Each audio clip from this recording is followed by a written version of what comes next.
तीसरी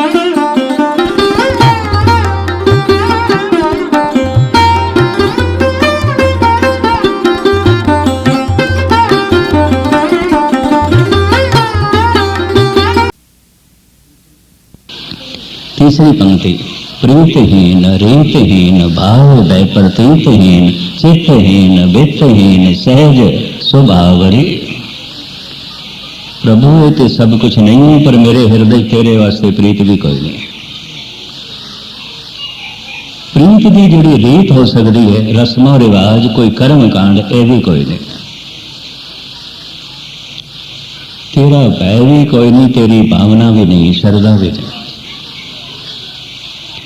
और प्रतीत तेरे ते भरोसा भी कोई नहीं, तेरे ते विश्वास भी कोई नहीं।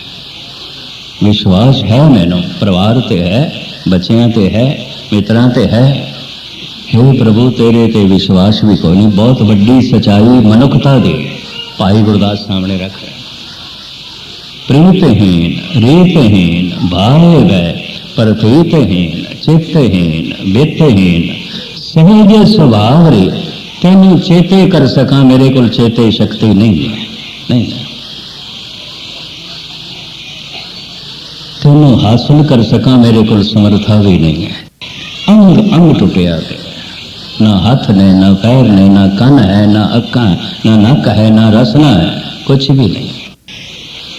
तो ये हुण मन लईए भाई साहब ऐसे सन, तो जे भाई साहब ऐसे ने तो इन्हां दी बाणी नूं कुंजी कहण दी की लोड़ है। बड़े ध्यान नाल सुनना। इन्होंने गुरु घर का वेद व्यास आखण की की लोड़ है। फिर इन्हों की बाणी का कीर्तन करने की की लोड़ है। जो कुछ वो कह रहे हैं, एक जगह नहीं कहा, 8-10 पौड़ियां च कहा, 20-25 सवैयां च कहा, मैं कुछ भी नहीं, मैं कुछ भी नहीं, मैं कुछ भी नहीं।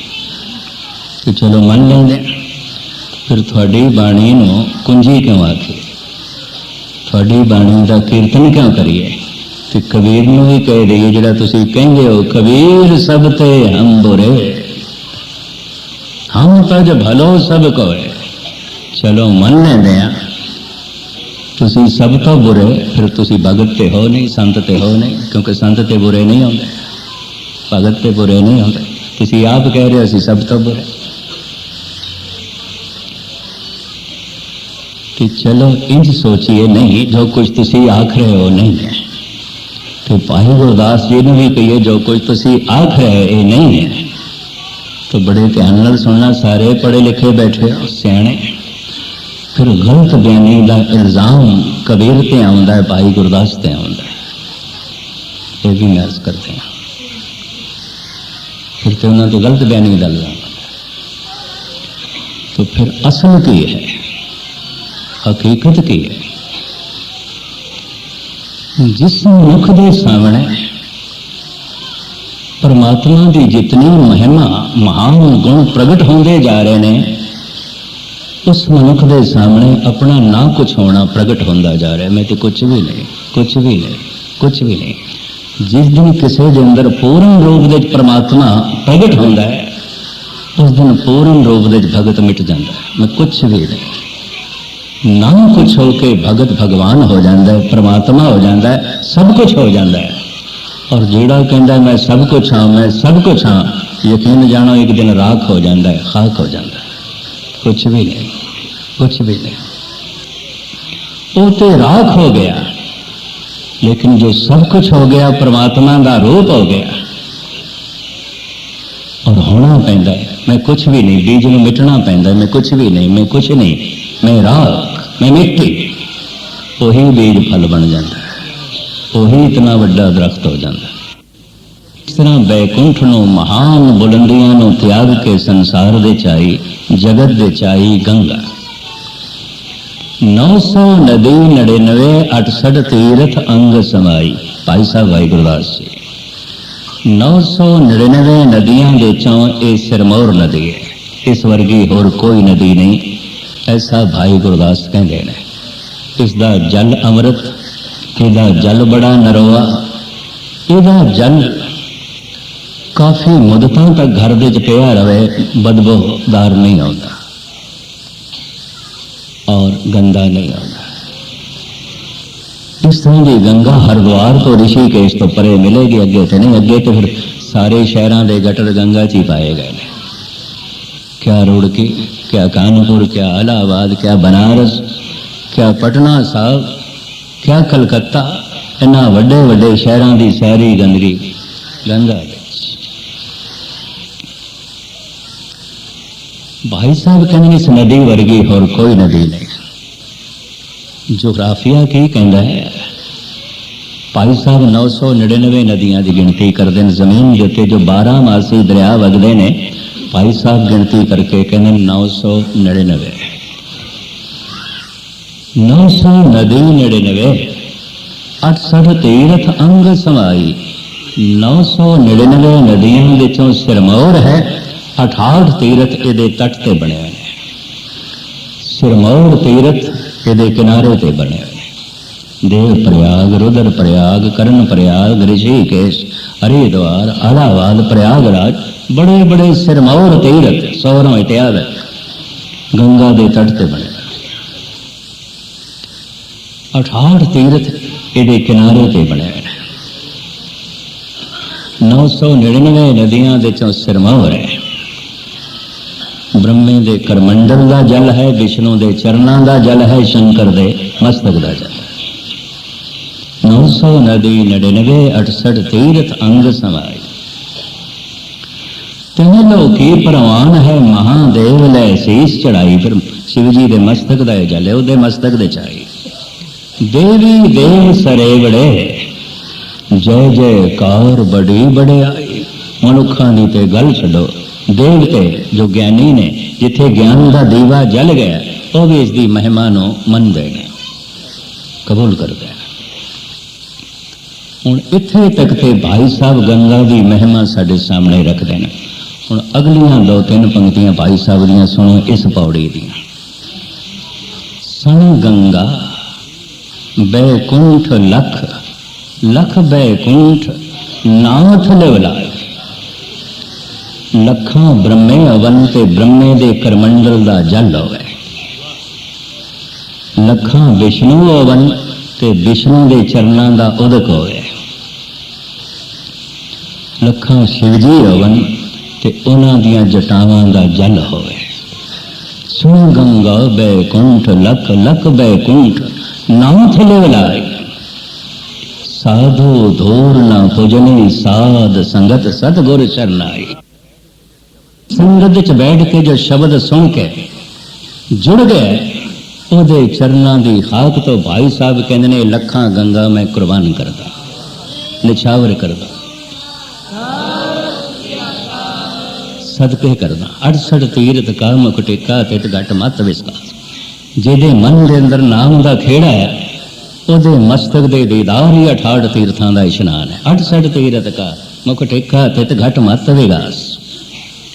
एक बोल मैनू होर कह देना। दरबार अकबरी के 9 रत्नों के चों महान रतन जनाब कवि रहीम, शायद आपको पता हो, अगवानी से रहीम कनौज के मैदान विच हार के जद हुमायूं भजे है ईरान के शहर असफान की तरफ, उदों अकबर एक वरे दा हार के नसे। अकबर नो जलालुद्दीन नो हवाले कर गया सी रहीम दे काबल दे। तू इहदी देख रेख करी, मैं असफान जा रहा, इहदा सौरा घराना उत्थे सी। कहंदा उत्थे मैं नवा लाओ लश्कर बनाना ते शेर शाह सूरी का मुकाबला करना, लड़ना। मेरे हथों जो तख्त जांदा रहा है, मैं फिर प्राप्त करना। वाकई इसनों प्राप्ति भी हुई। वड्डा होके जद ए जलालुद्दीन सिंघासन ते बैठे तो पालिया ते रहीम ने सी। इतना भी जलालुद्दीन को पता सी रहीम सियाणा बड़ा है, विद्वान बड़ा है। आप सुन के हैरान हो गए, हैगा ते पठान पर संस्कृत का पंडित सी, ब्रिज भाषा का पंडित सी। उहदियां जितनियां रचनावां ने ते ग्रंथ ने वो ब्रिज भाषा दे च ने, संस्कृत दे च ने।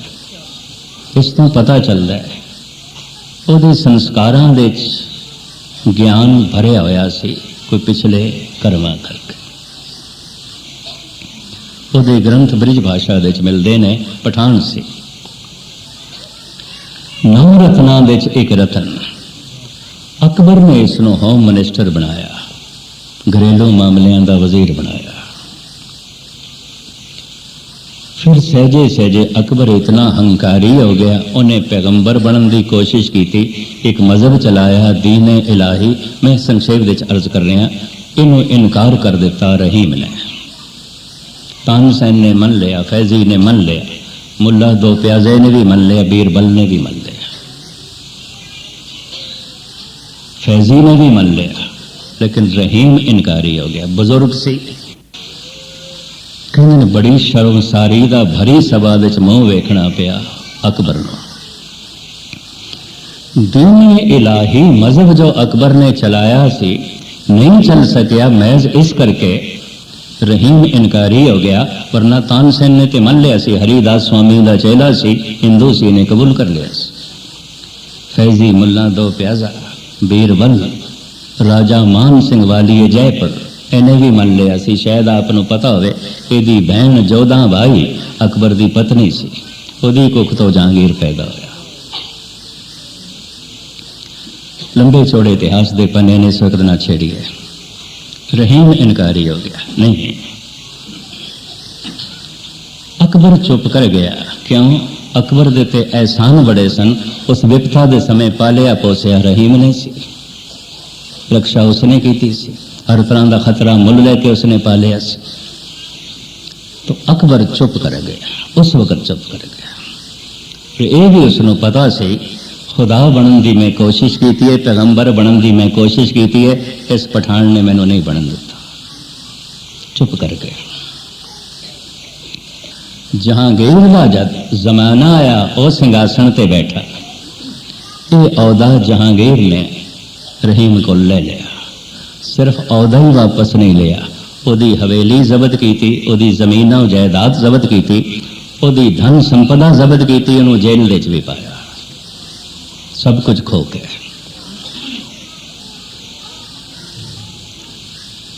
कहीं कोई सूफी फकीरां की मदाखलत दे नाल जहांगीर ने आखिर छोड़ ते दिता, वरना वो कुछ होर सोच रहा सी। लेकिन शर्त ला दी, तू घट तो घट 500 को मेरे तो दूर चला जा, मेरी राजधानी तो दूर चला जा, तेरी हवा भी मेरे तक ना आवे। 500 को हो जाता 1000 मील, तू इतना दूर चला जा। छोड़ तो दिता, लेकिन आख्या तू इतने दूर चला जा। दर दर भिक्षा मंगदा होया गया। खुद कहता, या रहीम दर दर फिरे, मांग मधोखरी खाए, यारो यारी छोड़ दो, अब रहीम वो ना। बड़ियां गजब दियां दलीलां देतियां।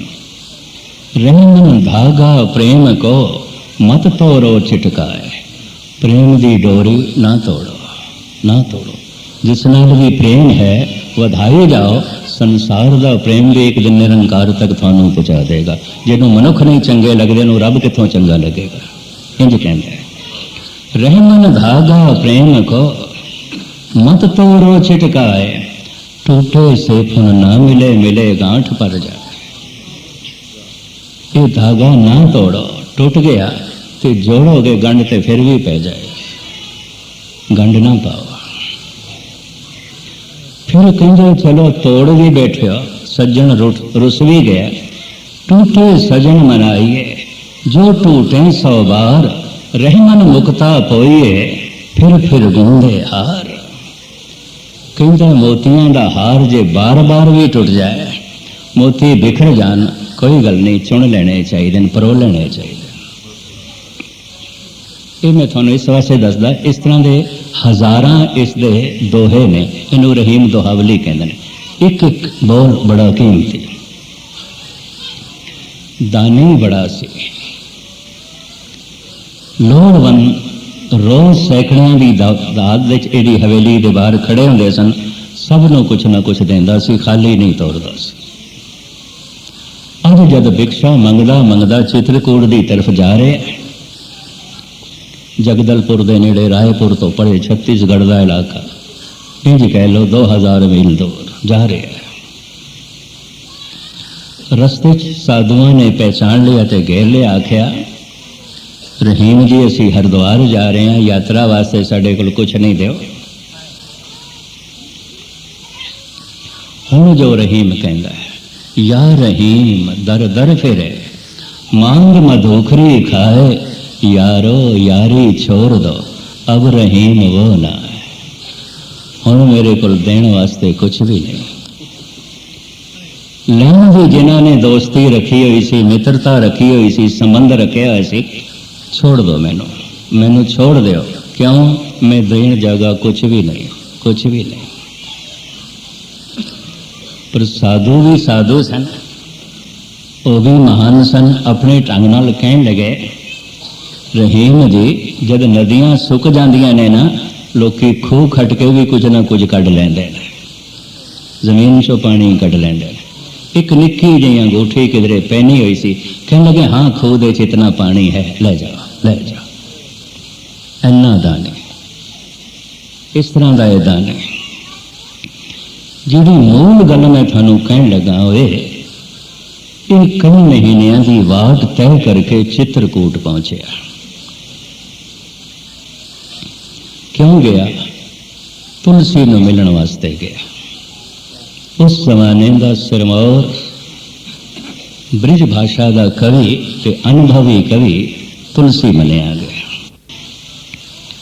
रीवा नरेश, रीवा का राजा, हाथी ते बैठिया, तीर्थ यात्रा लई आया, चित्रकूट दी लंघिया, पहचान लिया कि परमात्मा ना भुलावे ते रहीम है, ये ते रहीम है। इसकी ये हालत, ये भट्ठी विच लकड़ा चौंक रहा है और उछल के बाहर पए हुए जमीन के दाने चुन चुन के खांदा है। हाथी दे उत्ते बैठे होया उस राजे ने कहा, जाके सर अस भार, सोकत झोंकत भार अस। जेदे सिर दे उत्ते वजीरी दा ताज सी, भार सी, वो इस भट्टी दे भाड़ किस तरह झोंकदा पे। जेदे सिर दे उत्ते भार सी वजीरी दा, इस भड़बूंजे दे पहाड़ दे भाड़ किस तरह झोंकदा पे। पहाड़ कहंदे ने भट्टी नूं, पहाड़ कहंदे ने बालन नूं, भार कहंदे ने सिर दी जिम्मेवारी नूं। ਜਿਹਦੇ सिर ਦੇ ਉੱਤੇ ਵਜ਼ੀਰੀ ਦੀ ਜ਼ਿੰਮੇਵਾਰੀ ਸੀ, ਉਹ ਇਸ ਭਾੜ ਦੇ ਚ ਭਾੜ ਕਿਸ ਤਰ੍ਹਾਂ ਪਾ ਰਿਹਾ, ਇਸ ਭੱਟੀ ਦੇ ਭਾੜ ਕਿਸ ਤਰ੍ਹਾਂ ਚੌਂਕਦਾ ਪਿਆ, ਬਾਲਣ ਕਿਸ ਤਰ੍ਹਾਂ ਪਾ ਰਿਹਾ। ਜਾਂ ਕੇ ਸਰ ਅਸ ਭਾਰ, ਸੋਖਤ ਝੋਂਕਤ ਭਾਰ ਅਸ।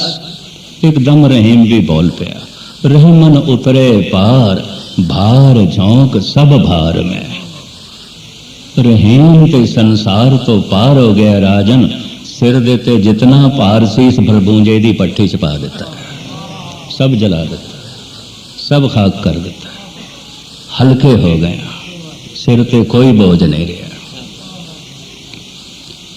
यानी इस हालत दे भी उन्हें अपने मन का संतुलन बिगड़न नहीं दिता, तवाजन बिगड़न नहीं दिता, बैलेंस बनया ही रहा। सहजे सहजे पहुंचया उस स्थान ते जो तुलसी का ठिकाना सी। बाहर बैठे सन पिपल दे दरख्त थले थड़े थे। तुलसी दे जो शहदाई भगत के शिष्य कहने लगे, भगत जी वो जो सामने आ रहा है ना, एक कवि रहीम है, थानू मिलन लई आ रहे। रहीम है, बड़े ध्यान नाल सुनना, रहीम है। 8-10 हाथी खड़े सन आले दुआले।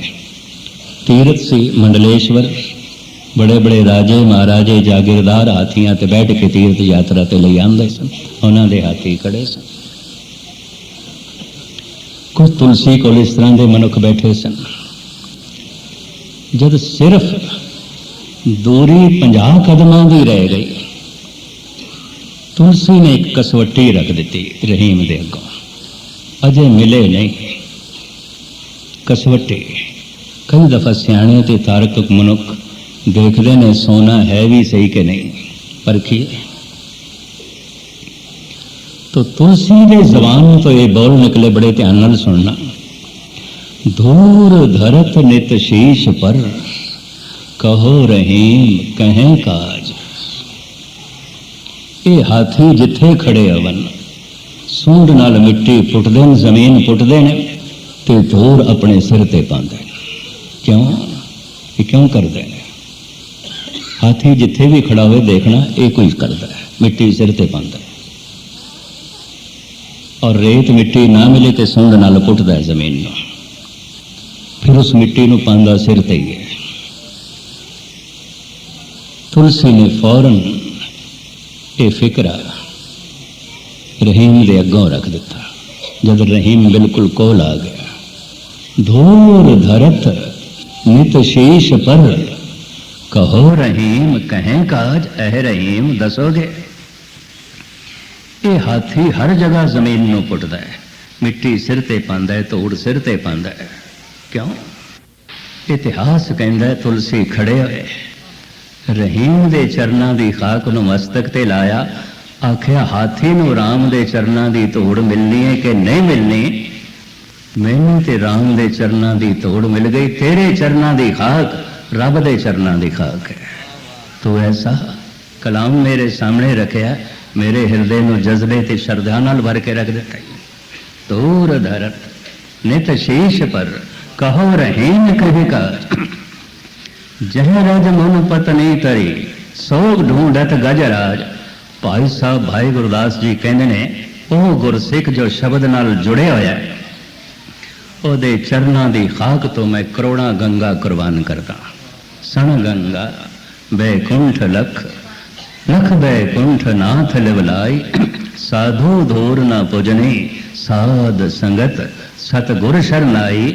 ਗੁਰਸਿੱਖਾਂ ਕੀ ਹਰ ਧੂਰ ਦੇ, ਹਮ ਪਾਪੀ ਭੀਗਤ ਪਾਏ। ਐਵੇਂ ਨਹੀਂ ਗੁਰੂ ਅਰਜਨ ਦੇਵ ਜੀ ਮਹਾਰਾਜ ਕਹਿ ਰਹੇ, ਅੰਤਰ ਜਾਮੀ पुरख विदाते, सरधा मन के पूरे। नानक दास अह सुख मांगे, मुख कर संतन की तूरे।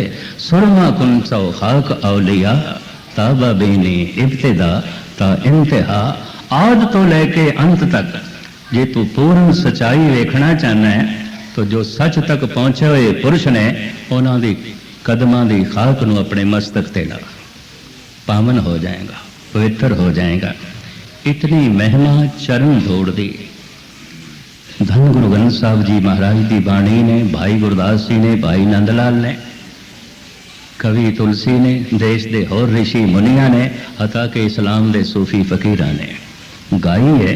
बड़ी महिमा है, उसका कोई थोड़ा जिहा लेश मात्र भाग मैं थोड़े सामने रखिया है। सतगुर रहमत करन, इस तरह के पुरुषों की चरण धूड़ नसीब होंदी रहे, ताकि संस्कार विचार पावन बने रहन और प्रभु की गोद हासिल होंदी रहे। इन्हां सारे विद्वानां कोल जो ये सौगात वंडण आए ने, जरूर उसकी सभा दे केवल कर्मां दे विचार है, बाकी कुछ भी नहीं। वो नहीं देखता इसका रंग की, इसका रूप की, इसकी नस्ल की, इसकी भाषा की, इसका मजहब की, इसका मुल्क की, इसकी कौम की है, ये नहीं देखता। परमात्मा इन्हों नहीं देखता। परमात्मा केवल कर्म देखता है। कर्मे कर्मे होए विचार। महात्मा बुद्ध ने किधर एक ऐलानिया दो बचन कह दिते सन, भगवान की फिक्र ना करो, कर्म की फिक्र करो। और उन्होंने मुंह किधर ये बोल भी निकल गया, कर्म ही भगवान है। इस देश के कर्मकांडी लोगों ने महात्मा बुद्ध को नास्तिक कह दिता। ये भी मैं अर्ज करते हैं, कर्म करने भी पैंदे ने, कर्म छोड़ने भी पैंदे ने। इसे नूं गुरु अर्जन देव जी ने कहा, कर्म करत होवे नह कर्म, तिस बैसनों का निर्मल धर्म। अगर कर्म छोड़ने नहीं पे तो समझना ये मंजिल ते नहीं पहुंचे। अगर ये गड्डी तो उतरदा ही नहीं पिया तो अजे गड्डी ठिकाने ते नहीं पहुंची। अगर ये बेड़ी तो उतरदा ही नहीं पिया तो अजे बेड़ी पार नहीं पहुंची। ते पार पहुंच के अगर कोई बेड़ी नू सिर ते चुक लवे, मंजिल ते पहुंच के अगर कोई आखे मैं गड्डी तो उतरना ही नहीं, मैं ते गड्डी दे विच बैठना है, तो इस मनुख ने बिना लक्ष्य दे बिना मनोरथ दे सफर किया है। मंजिल नू समझे बिना इन्हें सफर किया है। मैं फिर अर्ज करा, नहीं लोड़ पैंदी बेड़ी दी जद पार हो जाए, उतरना पैंदा है गड्डी तो जद मंजिल ते पहुंच जाए। थाली एक पासे कर देनी पैंदी है जद रोटी खा लईए, भोजन छक लईए, फिर तो एक पासे करनी पैंदी। सारा कर्म कांड व्यर्थ हो जाता है जद कोई उसकी बख्शिश का पात्र बन जाता है। कर्म ते चलना है, कर्म ते थकेवा है। लेकिन मैं फिर अर्ज करा, महात्मा बुद्ध ने कर्मां ते इस वास्ते जोर देता कि वो परमात्मा की अदालत प्रभु केवल कर्म दे विचार करता है, रंग दे नहीं, रूप दे नहीं, नस्ल दे नहीं। संसारिक तल ते जद भी कोई उन्नत होवेगा कर्म दे तल ते परमार्थ तल ते जद किसी ने उन्नत होना या होवेगा कर्म छुट जाणगे, अगे लंघे, कर्मा तो अगे लंघे। हुण कर्म करदा नहीं, कर्म उस तो होंदे ने। कर्म करत होवे नह कर्म, तिस बैसनो का निर्मल धर्म। एक ते कर्म दा मैं करता और मैं कर रहा, मैनू दुनियावी लाभ चाहिए, दुकान खोल रहे हैं, बिजनेस कर रहे हैं, काम धंधा कर रहे हैं, इस कर्म नाल करता भाव चाहिए। लेकिन कोई वाहिगुरु वाहिगुरु जप रहे है, कोई दान पुण्य कर रहे हैं, सेवा कर रहे हैं, अगर इस नाल भी करता भाव है तो एक कर्म संसारी हो गया। तो संसार का कोई कर्म भी शुद्ध नहीं आता, मैला आता है, मलीन आता है। इस वास्ते महाराज कहते निर्मल धर्म नहीं है, क्योंकि कर्म ही निर्मल नहीं है। कर्म करत हो वह न कर्म, तिस बैसनो का निर्मल धर्म। निर्मल धर्म केड़ा है? जो निर्मल कर्म ते खड़ा है। ते निर्मल कर्म केड़ा है? जिस दे नाल करतापन नहीं, मैं नहीं कर रहा, कर्म हो रहे हैं, मैं करदा नहीं पिया। जैसे फुल सुगंध दे नहीं रहा, सुगंध उस तो निकल रही है, ओवरफ्लो है, कतईयो वंड नहीं रहा, उस तो निकल रही है, उछल रही है। सूरज रोशनी वंड नहीं रहा, दे नहीं रहा, स्वभावक निकल रही है, उसका स्वभाव हो गया। इस तरह शुभ कर्म जे स्वभाव बन गया, करतापन नहीं हो रहे ने उस तो कर्म, ये कर्मा तो अगे चला गया, इससे कोई बख्शिश हो गई है। कर्म करत होवे नह कर्म। जिन्ने चिर तक मनुख कर्म दा करता है वो कर्म संसारी ने, ते संसारी कर्म करते भाव तो बिना हो भी नहीं सकते। उस दे संसारिक लाभ चाहिए, करतापन चाहिए।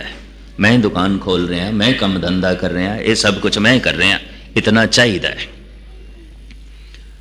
लेकिन ये सेवा मैं की थी, ये दान मैं देता है, ये ज्ञान मेरा है, ये साधना मेरी है। और जितना मेरा मेरा भाव इस दे नाल जुड़ेगा, तेरा प्रगट ही नहीं होएगा। ये भी मैं अर्ज करते हैं, तू प्रगट ही नहीं होएगा, क्योंकि कर्म दे नाल मेरा भाव जुड़े है। ते मेरा संसार है, तेरा ही निरंकार है, इंज कह लीए। कबीर कहते ने तू तू करता तू भया, मुझ में रहा ना हो, जब आपा पर का मिट गया, जत देखा तत तू। इस तरह का पुरुष अगर कोई संसारिक कर्म भी करे, धंधा भी करे, वो भी धर्म है। उसका तकड़ी तोलना भी तेरा तेरा हो जाएगा, धर्म हो जाएगा। ਉਹਦੇ कपड़ा बुनना भी धर्म हो जाएगा, उसका कपड़ियां नू रंगना भी धर्म हो जाएगा। जैसे नामदेव कहते हैं, रांगन रांगो सीवन सीवो, राम नाम बिन घरी न जेहो। कपड़े रंगी जा रहे हैं, नाले अपना मन रंगी जा रहे हैं, धंधा धर्म बन गया। जुतियां गंढी जा रहे हैं रविदास, नाले अपना दिल ते दूजियां दा दिल रब नाल गंढी जा रहे, धंधा धर्म बन गया। ਤਕੜੀ ਤੋਲੀ ਜਾ ਰਹੇ ਨੇ ਬਾਬਾ ਜੀ, ਤੇ ਗਿਣਤੀ ਕਰਦਿਆਂ ਕਰਦਿਆਂ ਹੁਣ ਹਿੰਸਾ ਆਇਆ 13। ਫਿਰ ਤੇਰੇ ਨੇ ਅੱਗੇ ਨਹੀਂ ਜਾਣ ਦਿੱਤਾ, 13 13 13। ਫਿਰ ਤੇ ਦਿਨ ਭਰ 13 13 ਚੱਲਦਾ ਰਿਹਾ। ਤੇ ਜਦ ਹੈ 13 ਤਾਂ ਫਿਰ ਮੁਕਣਾ ਕਿੱਥੇ ਸੀ, ਤੋਟ ਕਿੱਥੇ ਆਣੀ ਸੀ? 13 13। ਇਹ ਤਕੜੀ ਤੋਲਣਾ ਵੀ ਧਰਮ ਬਣ ਗਿਆ। ਕਈਆਂ ਦਾ ਮਾਲਾ ਫੇਰਨਾ ਵੀ ਤਕੜੀ ਤੋਲਣਾ ਹੁੰਦਾ ਹੈ, ਕਈਆਂ ਦਾ ਤਕੜੀ ਤੋਲਣਾ ਵੀ ਮਾਲਾ ਫੇਰਨਾ ਹੈ। ਇਹ ਵੀ ਮੈਂ ਅਰਜ਼ ਕਰਦੇ ਹਾਂ। ਕਈਆਂ ਦਾ ਗੁਰਦੁਆਰੇ ਬੈਠਣਾ ਵੀ ਦੁਕਾਨ ਤੇ ਬੈਠਣਾ ਹੈ, ਬਾਜ਼ਾਰ ਦੇ 'ਚ ਬੈਠਣਾ ਹੈ, ਔਰ ਕਈਆਂ ਦਾ ਬਾਜ਼ਾਰ ਦੇ 'ਚ ਬੈਠਿਆ ਹੋਇਆ ਵੀ ਇੰਜ ਸਮਝ ਲਓ ਗੁਰੂ ਕੋਲ ਬੈਠਾ ਹੈ। ਕਈਆਂ ਦਾ ਪਾਠ ਕਰਨਾ ਵੀ ਇੰਜ ਹੈ जैसे संसारिक चीज़ां दी कोई गिणती करनी। लोकी करते ने, मैं इतने लख जपजी साहब दे पाठ कीते ने, अरदास करो। पुरखा अजे भी तू कहना है अरदास करो, तो इसका मतलब है परमात्मा तक ये तेरे बोल नहीं पहुँचे, तेरा पाठ नहीं पहुँचे। अगर पहुँचे होंदा तो तू इतना कहना भी नहीं सी अरदास करो। अगर पहुँच गए होंदे तो तेनों गिणती मिणती भी याद नहीं रहनी सी। सारे वो धार्मिक कर्म संसारिक कर्म हो जाते ने अगर उन्हां नाल मैं जुड़ गया। कर्म करत हो वे नए कर्म, मैं नहीं कीते, मैं नहीं कर रहा। उस तो कर्म होंदे ने, वो कर्म करदा नहीं। कर्म करत हो वह नए कर्म, तिस बैसनो का निर्मल धर्म। तो खैर मेरे मकावा ना मैं अर्ज कर रहा सी, परमात्मा दे उत्ते सिर्फ दो ही दूरियां लागू होंदियां, समय ते अस्थान दी दूरी नहीं। दूरी लागू होंदी है समझ दी, दूरी लागू होंदी है चेते दी, सिमरती। मेरी सिमरती च नहीं, मेरी समझ दे च नहीं। जितने चिर तक समझ दे च नहीं, जितने चिर तक सिमरती दे च नहीं, तो क्षमा करनी परमात्मा दूर है, दूर है। अगर कोई कह रहा है दूर है, दूर है, तो स्पष्ट वो कह रहे हैं मेरी समझ तो परे और मेरी सिमरती तो परे, मेरे चेते तो परे। गावे को जापे दिसे दूर। हुण महाराज कहते है हजूर कत दूर बताओ, दुंदर बांधो सुंदर पाओ। क्यों दूर कहते हो? है हजूर कत दूर बताओ, क्यों दूर कहते हो? पर जे समझ तो परे है तो दूर है, जे सिमरती तो परे है तो दूर है ही दूर। अगर समझ दे च गल आ गई है, सिमरती दे च आ गई तो नेड़े तो नेड़े। कह रविदास हाथ पे नेड़े सहजे होए सो होई। जो बहुत नेड़े होवे उन्हों अख वेखण दे च असमर्थ रह जाती है। जैसे तस्वीर नूं मैं अपनी अखां ते रख लवां, अखां नहीं वेख सकणगियां, वेखण लई कुछ दूरी चाहिए। जैसे गुटके नूं कोई किताब नूं मैं अखां दे उपर रख लवां, नहीं पढ़ सकांगा। पढ़न लग्या अखरां नूं देखण लग्या कोई दूरी चाहिए। कई दफ़ा अख दे च रड़क पै जाती है, असी दूसरे नूं कहने जरा वेख मेरी अख दे च की पै गया, हद हो गई।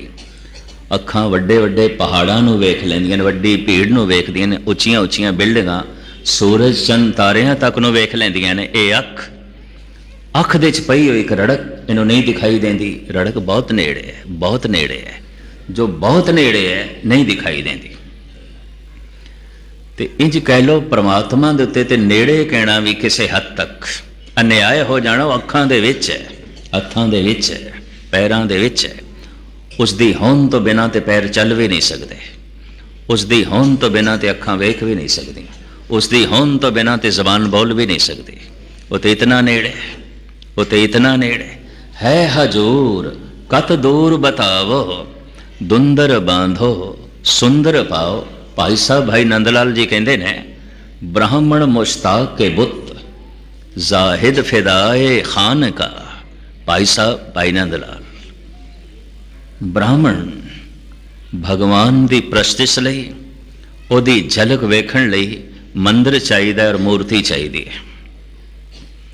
ब्राह्मण मुश्ताक के बुत जाहिद फिदाए खान का। खान का खाना खुदा मस्जिद चाहिए, नमाज रही। ये खुदा का घर चाहिए, खाना खुदा मस्जिद। पर भाई साहब कहते हैं हर को जा जामे मुहब्बत दी दैम सरशारस्त। मैं ते जिथे तक देखदा सब कुछ खुदा दा ही घर है और कुछ है ही नहीं, सब भगवान दा मंदिर है।